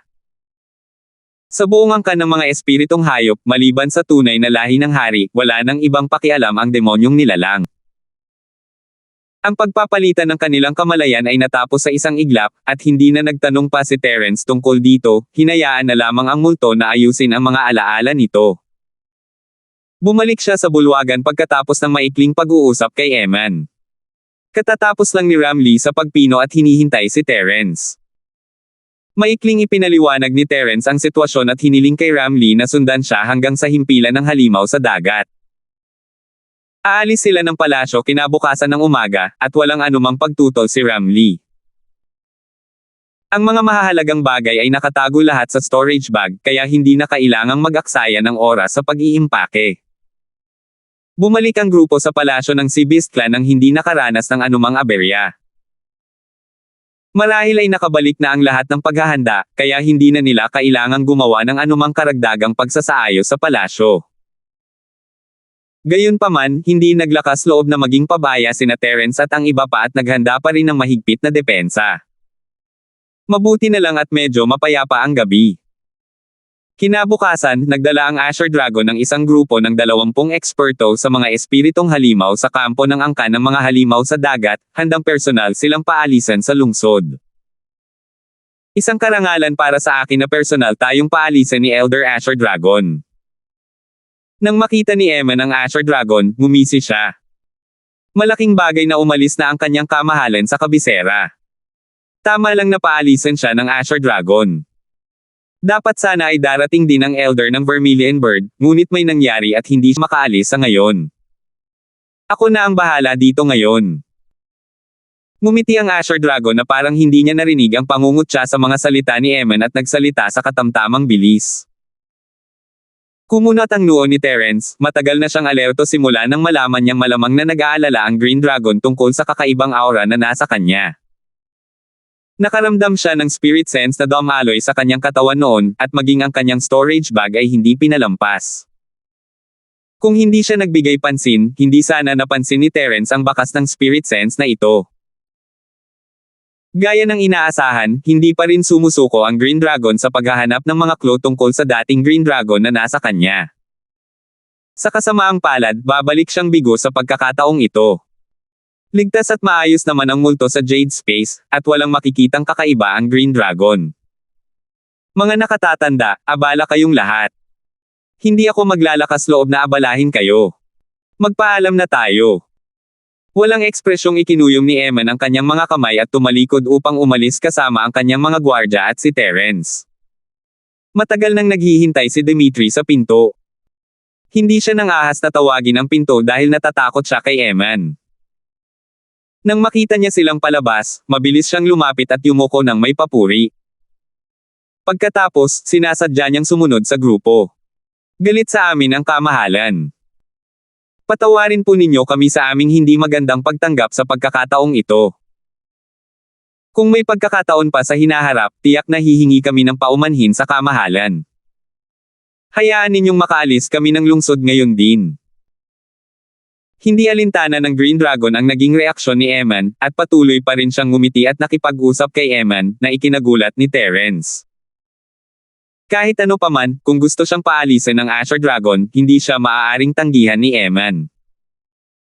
Ang tanging magagawa niya lang ay hayaan itong sumunod sa kanya palabas ng palasyo. 6,288. Ang 20 gwardya ang pangkat na nag-escort sa kanila sa pagkakataong ito. Bagamat hindi sila marami, lahat sila ay mga eksperto sa yugto ng paghahati ng lupa at pataas. Ang pinuno ay isa pang commander sa yugto ng paghahati ng dagat. Sila ay isang malakas na puwersa at hindi gaanong mahina kaysa sa mga gwardya sa paligid ni Eman. Ang tanging kailangan lang nilang ipag-alala ay kung ang mga lalaking ito ay tatalikod at aatake sa kanila mula sa loob, mapapahamak ang kanilang grupo. Pagdating nila sa tarangkahan ng lungsod, naghihintay na sa kanila ang lalaking may itim na sombrerong kawayan. Wala na ang lalaking may pulang sombrerong kawayan kanina. Malamang ay nauna na siyang umalis ng kabisera. Bago umalis, gustong-gusto ni Terence na makita ang malaking leon na apoy sa huling pagkakataon, ngunit hindi niya alam kung nasaan siya ngayon. Upang maiwasan ang hinala ni Qinglong, hindi niya maaaring tanungin ang malaking leon na apoy kung nasaan siya. Makakakita na lamang siya nito sa hinaharap. Pagkatapos ng ilang pamamaalam, sa wakas ay umalis na ang grupo. Wala pa ring balita mula sa Skybolt Pig, kaya maiiwan na lamang siya rito ni Terence pansamantala at ipagpatuloy ang paghahanap sa ipinagbabawal na lugar. Babalik siya muli kapag may pagkakataon. Mayroon pa rin siyang malit na spirit beast para protektahan siya. Hanggat hindi niya makakasalubong ang isang spirit beast na master ng Broken Sea Realm, hindi siya mapapahamak. Kapag natapos na ang misyon, magagamit ng baboy ang maliit na spirit beast para hanapin si Terence. Gamit ang spirit sense ng malaking tolaka, mahahanap nila si Terence sa buong katimugang isla. Terence, ang lalaking may itim na sombrerong kawayan ay talagang hindi maganda ang itsura. Dapat ba tayong maghanap ng tahimik na lugar at ipagtapat siya sa iba? Natuto na si Eman kung paano makipag-usap kay Terence, at maingat niyang pinag-usapan ang plano kay Terence. Mula sa pananaw ni Eman, ang mga taong ipinadala ng angkan ng mga espiritual na hayop ay mas maituturing na pagmamatsyag kaysa proteksyon. Gayunpaman, sa usapin ng lakas, medyo mas mababa sila kaysa sa kanyang mga personal na gwardya. Kaya naman, hanggat mayroon siyang maayos na plano, malaki ang posibilidad na mapatay niya ang eksperto ng Spirit Beast Clan at pagkatapos ay mapabagsak ang lalaking nakasuot ng itim na sombrerong kawayan. Hindi maarok ang lakas ng taong ito. Wala tayong kumpiyansang manalo. Tingnan natin. Umiling si Terence at sumagot kay Eman. Natuwa si Terence na makita ang mga halimaw sa dagat na nakikipaglaban hanggang kamatayan gamit ang Central, ngunit hindi pa ito ang tamang oras para harapin ang lalaking may itim na sombrerong kawayan. Sige, gagawin ko ang sinabi mo. Hindi na nagpumilit si Eman at pumayag na lang sa mungkahi ni Terence. Sa puntong ito, mahigit kalahating araw na silang wala. Matagal nang nawala sa malayo ang kaharian ng mga espiritual na hayop. Ang mga tauhan ni Eman ay alertong-alerto, natatakot na mangyari ang inaasahang pananambang. Bukod dito, hindi bababa sa kalahati ng kanilang atensyon ay nakatuon sa mga gwardya ng mga espiritual na hayop sa tabi nila, upang maiwasan ang kanilang pagsasaksakin sa likod. Hindi sumama ang lalaki kina Terence at sa iba pa. Nasa unahan siya ng grupo, at sina Terence at ang iba pa ay nasa likuran. Nang huminto ang lalaki, huminto rin ang buong grupo. Anong nangyayari sa unahan? Tanong ng isang gwardya mula sa angkan ng mga halimaw sa dagat. Sinuri na ni Terence ang kanyang mga espiritu at natagpuan ang isang grupo ng mga nakamaskarang lalaking nakaitim sa hindi kalayuan, tahimik na pinagmamasdan ang grupong ito. Ito ba ang mga taong umambay sa atin? Parang may mali. Kumunat ang noo ni Terence. May mga 50 tao sa kabuuan, mas marami pa sa kanilang koponan. Base sa kanilang mga aura, lahat sila ay nasa yugto ng pagbuo ng lupa pataas. Gayunpaman, tila hindi gaanong maaasahan ang basta na lamang pagharang sa kanilang daan at pagpatay sa kanila ng hayagan, lalo na kapag ang kanilang kaharap ay isang target na mas malakas kaysa sa kanila. Mas kakaiba pa nga iyon. Protektahan ng mga matatanda. Sigaw ng commander ng angkan ng mga espiritong hayop sa mahinang boses at agad na sumugod sa unahan ng pangkat. Umungol siya, sino ang may lakas ng loob na pigilan ang tanyag na panauhin ng ating angkan sa kagubatan ng mga espiritong hayop? Ayaw mo bang mabuhay? Hindi siya pinansin ng mga nakamaskarang lalaking itim. Habang nagsasalita ang commander ng Spirit Beast, mabilis nilang binago ang kanilang porma sayon at bumuo ng isang uri ng labanan na parang atake. Patayin siya. Bahagyang nagbago ang ekspresyon ng commander ng Spirit Beast. Ikinumpas niya ang kanyang braso at sumugod palabas kasama ang 19 na eksperto sa pagbubukas ng entablado sa lupa. Ha! Talaga bang inatake nila tayo para protektahan? Maaari kayang mali ang pagkakaakusa natin sa kanila.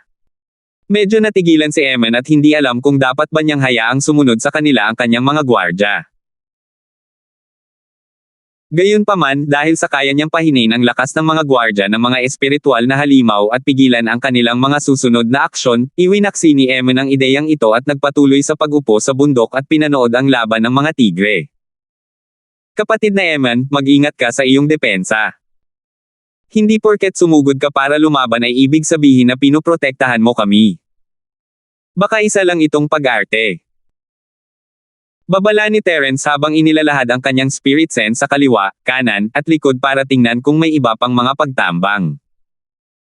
Malakas ang 50 cultivator sa yugto ng pagbuo ng lupa, ngunit hindi sila sapat para ihambing sa lakas ng kanilang koponan. Hindi naniniwala si Terence na kakaunti lamang ang kanilang ipapadalang tao. Naiintindihan ko. Tingnan natin kung totoo o hindi. Malamig na tumawa si Eman at tumingin sa labanan sa harap niya.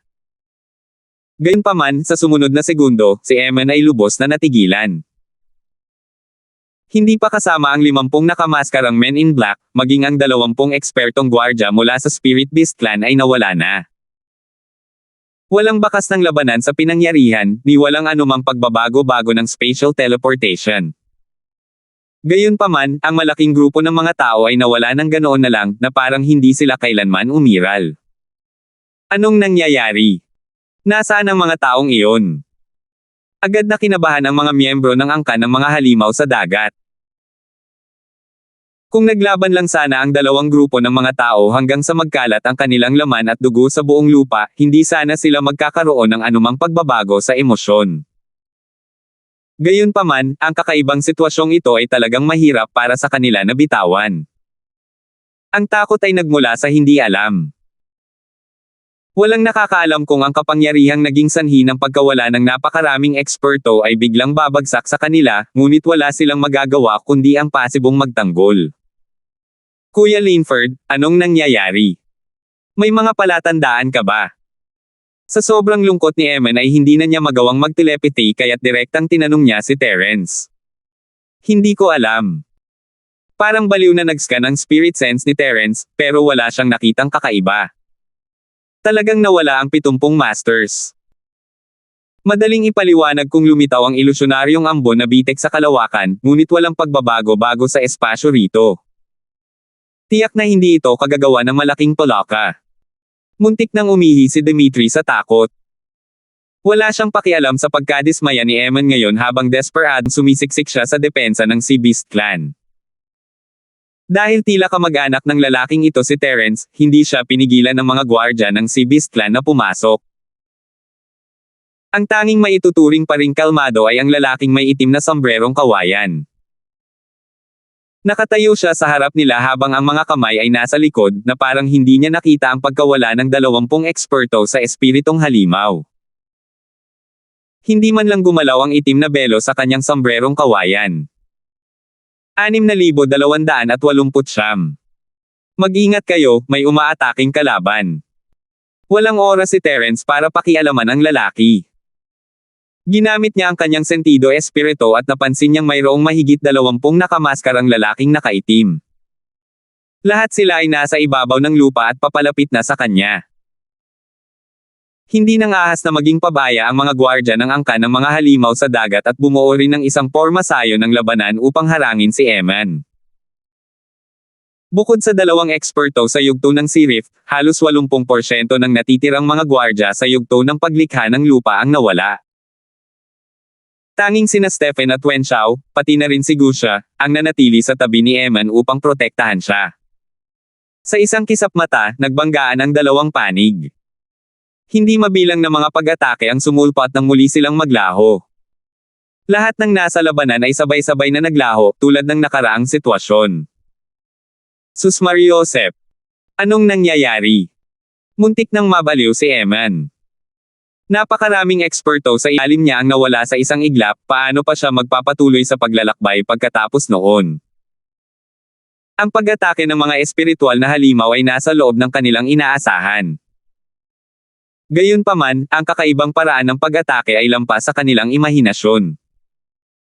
Base sa lakas ng dalawang grupo ng mga umaatake, walang problema sa direktang pag-atake. Bukod pa rito, itinutok na ng eksperto sa Spirit Beast na nagbabantay sa kanila ang kanyang sandata laban sa kanila. Tiyak na hindi nila kalaban ang mga bantay ng Sea Beast Clan. Gayunpaman, gumamit ang kabilang partido ng isang hindi maintindihang paraan. Senior Ghost, may nararamdaman ka bang anumang pagbabago bago ng isang forma sayon dito? Naghihinala rin si Terence, maitatanong lang niya ang bagay na iyon kung mayroong isang forma sayon na hindi niya makita. Huwag kang mag-alala, sandali lang. Hindi rin agad nakasagot ang multo. Matapos aliwin si Terence, nagsimula itong maghanap ng buong lakas. Kung malapit lang ang Asher Dragon, malamang ay mararamdaman niya ang aura ng dating Asher Dragon kay Terence. Plano sana ni Terence na iwasan muna ang mga bagay na ito bago umalis sa kagubatan ng Spirit Beast, pero hindi ito natuloy. Nang tuluyang mawala ang dalawang grupo sa likuran niya, tatlong nakamaskarang men in black na naglalabas ng malalakas na aura ng Sea Rift Stage ang lumitaw sa kaliwa na parang mga multo. Isa sa kanila ang sumugod patungo sa lalaking nakasuot ng itim na sombrerong kawayan, habang ang dalawa naman ay sumugod patungo kay Eman. Hindi nang ahas na maging pabaya ang dalawang gwardya ni Eman sa yugto ng paghahati ng dagat. Pareho silang humakbang pasulong upang lumaban. Ang resulta ng isang labanan sa antas na ito ay malamang na pumatay kay Eman. Natural lamang na kailangan nilang pigilan ang kabilang panig na makalapit. Terence, ilusyon lang ang lahat ng ito, sabihin mo sa kanila na huwag kumilos ng padalos-dalos. Biglang umungol ang demonyong nilalang, sinusubukang pigilan si Terence sa dalawang master ng kaharian na sumisira sa dagat. Sa kasamaang palad, medyo huli na ang kanyang babala, ang tatlong lalaki ay nagsimula ng makipaglaban sa kanilang mga target sa sandaling magbuka ng bibig si Terence. Walang duda, ang tatlong pinakamalakas na master sa eksena ay misteryosong nawala muli. Ngayon, sina Terence, Gusha, Eman, ang dalawang si Split Realm Guard, at si Dimitri na lang ang natitira. Ang kanilang lakas ay nasa pinakamababa na. Senior Ghost, anong nangyayari? Saan sila nagpunta? Tanong ni Terence sa isip niya bago sinenyasan ang lahat na magsama-sama at bumuo ng isang depensibong forma sayon.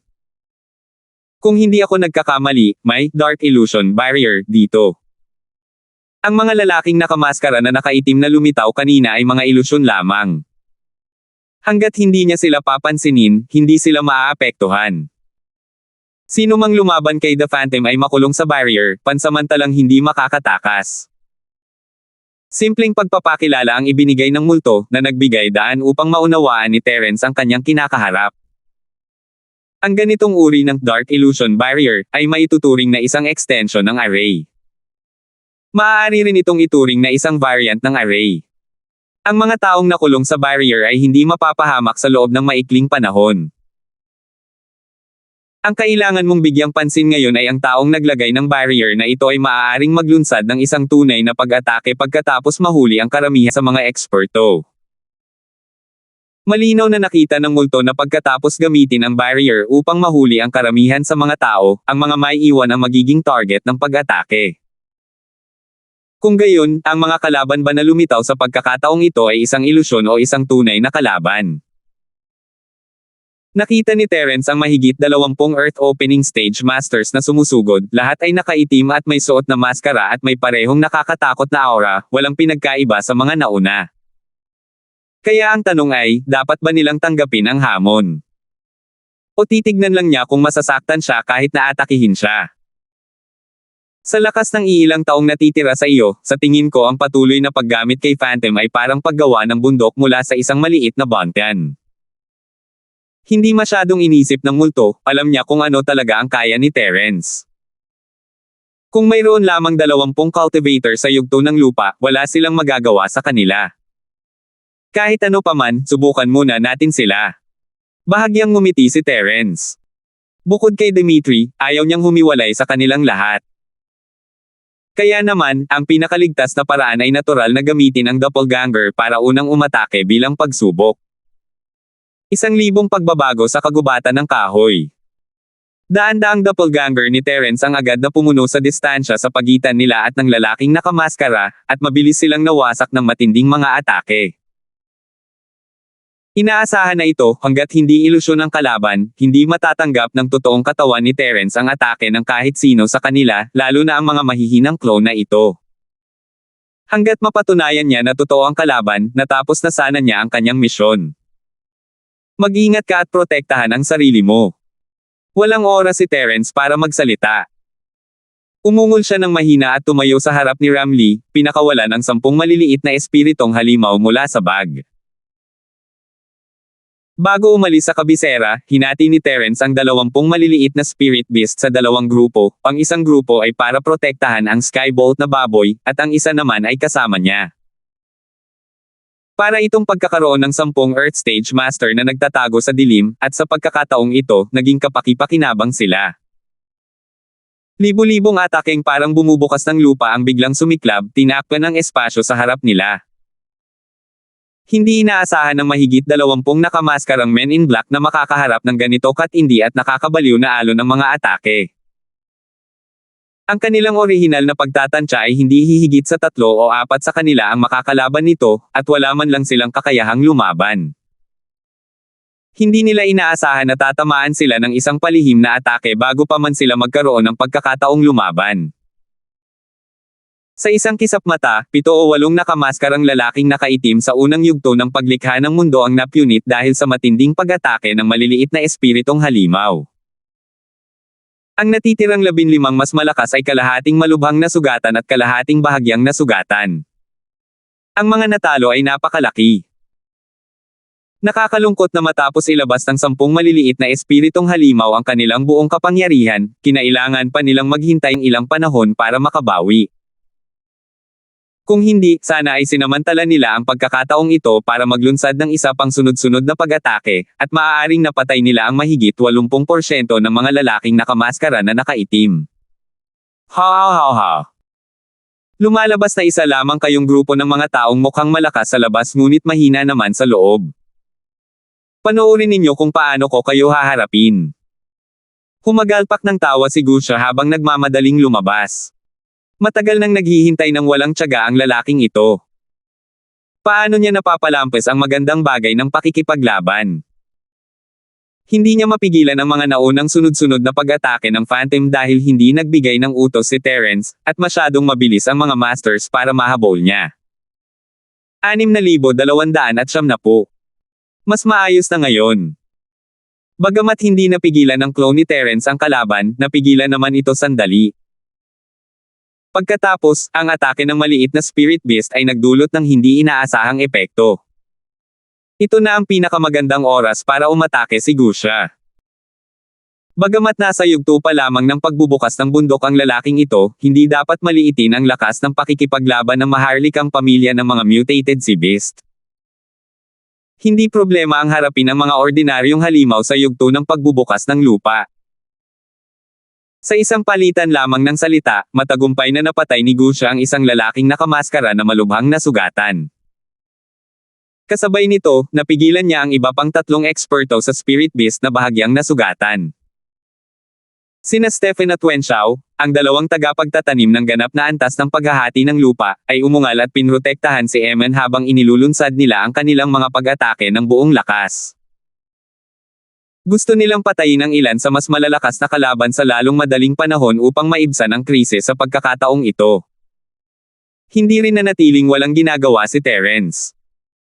Tumayo siya sa harap ni Ramlee at tahimik na naghagis ng 3 Spirit Sense Vortex upang sumali sa Refinement Fire. Lumapag ang mga ito sa grupo ng mga lalaking nakamaskara at nakaitim at baliw na umikot, pinupunit ang kanilang mga primordial spirit. Malalakas ang mga lalaking ito, ngunit ang kanilang mga espiritu ay lubhang mahina. Ang mga espiritu sa Sky-class Island ay nasa simula pa lamang ng kanilang cultivation, at sa sinaunang mundo ng martial arts, sila ay nasa pinakamataas na antas ng Golden Core. Hindi sila maihahambing kay Terence. Habang nagwawasak ang Divine Sense Vortex, ang natitirang mga lalaking nakamaskara na may itim na damit ay agad na nagpakawala ng nakakapangilabot na mga tili. Mapaatake man o depensa, lahat sila ay natigilan. Agad na pinatay ni Eman, Gusha, at ng dalawa pa ang apat na lalaking nakamaskara na may itim na damit na bahagyang nasugatan na parang naghihiwa ng mga gulay.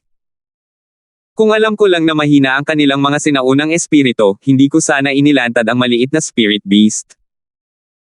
Hindi napigilan ni Terence ang umirap habang bumubulong sa sarili. Akala niya ay mas malakas ang depensa ng isang spirit beast na ganito kataas kumpara sa kanilang Yuan Shen, pero walang nangyari. Kayang-kaya ni Terence na talunin ang mga lalaking nakamaskara sa yugto ng mundo ng mag-isa. Sa loob lamang ng dalawang maikling paghinga, lahat ng iba pang mga lalaki ay namatay. Sa wakas ay nahuli ni Terence ang isang lalaking malubhang na sugatan upang tanungin, ngunit hindi niya inaasahan na magpapakamatay ito. Arg! Paanong wala ng lakas ang mga to para lumaban? Hindi naman ito kasing saya ng pakikipaglaban ng mag-isa.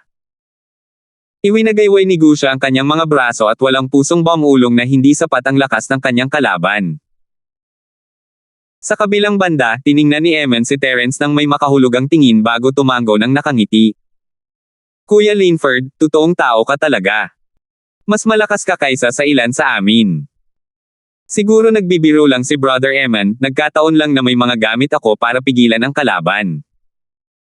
Bahagyang ngumiti si Terence, walang balak magpaliwanag. Magaling magtago ang maliliit na spirit beast, at hindi nila nahabol ang pagsabog, kaya ibinalik sila ni Terence sa bag. Tanging ang mga taong nakaranas ng vortex ang makakaintindi kung gaano ito katakot, at hindi rin ito mapapansin ng mga si beast na iniwasan niya. Kaya't nahulaan na lang ni Eman kung ayaw sabihin ni Terence sa kanya.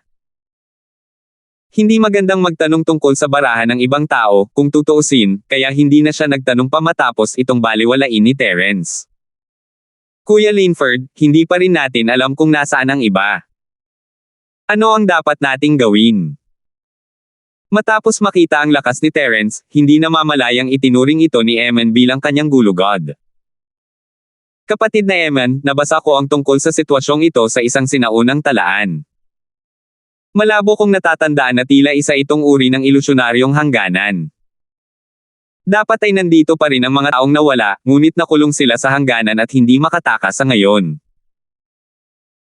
Walang maibabanggit na kakaiba si Terence, kaya ang maipaliwanag lamang niya ang sitwasyon kay Eman sa pamamagitan ng pagsasabing nakita niya ito sa isang sinaunang aklat. Kung gayon, may paraan ba si Kuya Linford para basagin ang hadlang? Nagliwanag ang mga mata ni Eman habang nakatingin kay Terence ng may pananabik. Ang dalawang pinakamalakas na eksperto sa yugto ng si Rift sa tabi niya ay nasa loob pa rin ng harang. Kung gusto niyang ligtas na makabalik sa angkan ng mga halimaw sa dagat, hindi niya maaaring isuko ang dalawang pangunahing puwersang ito. Siyempre, ang natitirang mga eksperto sa yugto ng paghahati ng lupa ay pantay na mahalaga. Gayunpaman, ang prioridad pa rin ni Eman ay ang dalawang gwardya sa yugto ng si Rift. Hindi ko pa naiisip yan. Napailing si Terence nang walang magawa. Kung hindi man lang makaisip ng solusyon ang bagay na yon, wala siyang paraan para malaman iyon. Kung hindi dahil sa multo, hindi malalaman ni Terence kung ano ang madilim na harang na ilusyonaryo. Paano niya lulutasin ang problema? Agad na natahimik si Eman. Kahit na ang mga 20 nakamaskarang eksperto na nakasuot ng itim ay madaling naasikaso, hindi siya makapaniwala na walang susunod na pananambang. Hindi inisip ni Eman na magtatagal sila nang wala ang mga masters na ito na nagpoprotekta sa kanila, lalo na't sinabi ni Terence na gumagamit sila ng mga kagamitan. Hindi sila magiging ganito kaswert sa susunod. Gayunpaman, ang pananatili rito ay hindi makakalutas sa problema. Kung hindi sila aalis sa lalong madaling panahon, maghihintay na lamang sila ng kamatayan kung narito pa sila kapag inilunsad ng kaaway ang kanilang pangalawang bug zone ng mga pag-atake. Kuya Eman, kailangan na nating umalis sa lugar na ito. Nagbago ang mukha ni Terence bago pa man makapag-isip si Eman ng gagawin, kudyat na tumakbo na sila. Anong problema? Bahagyang natigilan si Eman.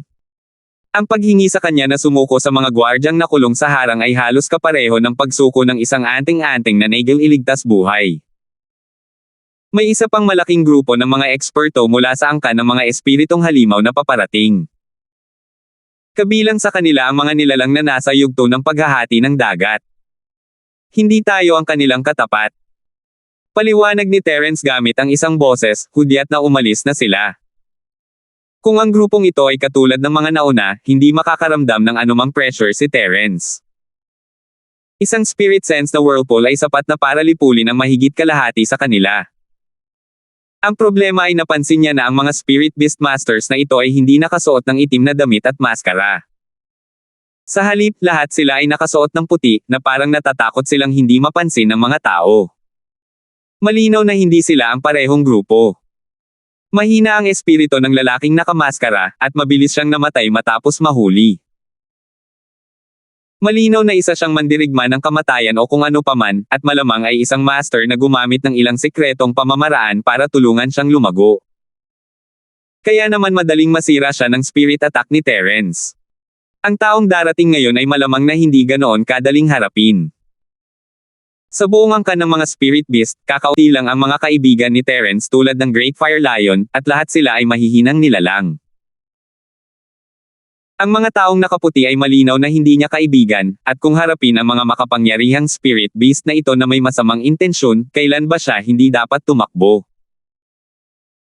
Kung isasaalang-alang na ang isang spirit beast sa Split Realm ay hindi naman gaanong mas mahina kaysa kay Terence pagdating sa essence spirit, hindi magiging gaanong kapaki-pakinabang ang mga spiritual senses. Mayroon pa rin siyang Black Pearl bilang trump card, ngunit paano niya masasayang ang isang bagay na tulad nito? Kaya naman, ito ang pinakamahusay na pagpipilian na iwasan ito. Kuya Linford, ilan ang tao riyan? Ilan ang nasa si Shattering Realm? Bahagyang natarante si Eman. Kung wala ang dalawang gwardya sa split stage sa tabi niya, wala siyang kumpiyansa na harapin ang pagtugis ng mga eksperto ng Spirit Beast Clan. Mga 30 sila. 2 sa kanila ay nasa yugto ng Sea Rift. Subukan ninyong itago ang inyong mga aura at huwag ninyong ilantad ang inyong kinaroroonan. Paalala ni Terence sa kanya gamit ang telepatiya at hiniling kay Stephen na tulungan si Dimitri. Siya mismo ang nanguna kay Ramli Pasulong. Salamat po at sinamahan ninyo ako, ingat lagi mga master.